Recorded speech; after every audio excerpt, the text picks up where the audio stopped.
Welcome to phase two, the ramp. This is part of your journey where things start to click. You're gaining traction, you're seeing the numbers shift, energy is rising, and the confidence starts to return in a real, noticeable way. Let me start off with a quick story. So, Zig Ziglar tells the story of an old fashioned water pump, the kind you have to crank again and again, even when it feels like nothing is happening. You pump and pump and pump and think, is this thing even working? Most people quit right before the water starts to flow. But those who keep pumping patiently and persistently suddenly feel the pressure build, the water rise, and once it flows, you're going to have to pump gently and you'll have more water than you know what to do with. And that's exactly what phase two is all about. You've done the hard part in the valley, taking an honest inventory, showing up when it wasn't easy, laying the groundwork. Now in the ramp, you start to feel the results catch up to your effort. Measurements are shifting, the scale might even start to move, strength is improving, and most importantly, confidence is climbing. And I talk about the scale only because as muscle mass increases, often the scale will stay the same for a little while. But you're not forcing anymore, you're flowing. And that flow gives you the freedom to start navigating your plan with more flexibility and creativity. In this phase, you'll notice that guys begin to try new recipes. They'll start to go out and eat and find they're able to still stay on plan.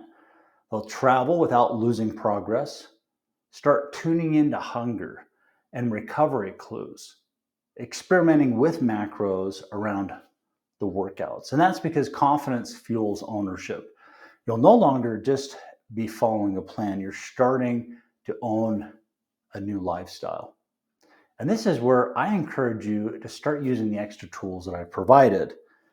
The restaurant guide, so you can enjoy social meals and stay aligned. The travel nutrition guide to help you stay consistent on the road or during any vacations.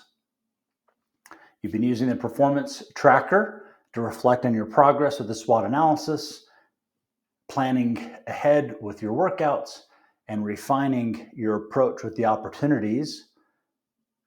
Remember that the flexibility without the structure is chaos. So we still need to keep things in check. But in this phase, you've earned a little bit of flexibility because you've built the structure. So it's first about adopting and then adapting. And in this ramp phase, it's not just about doing more, it's actually about doing things with more precision. And here's what I want you to focus on. So track your meals using the GPS methodology. So greens first, protein and fat second, and starches last. You'll have more of a feel of portion sizes. You'll have more of a feel of timing. Stick to the 6-7-8 rule in the evening. Time your carbs around the workouts to support glucose use and to maximize your recovery. Keep daily check-ins coming. Post and rate your workout and your nutrition. And then 5, use your tracker and track weekly wins, not just daily effort. This is where results start to show up, not only in your body, but how you start to carry yourself. You really are building momentum. You're building trust with yourself.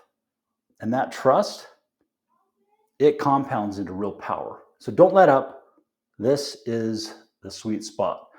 Keep pumping because now the water's flowing. And all you have to do is give it an easy pump and you'll have more success in your fitness than you know what to do. Remember, your fitness success is never owned, it's rented, and the rent is due every day.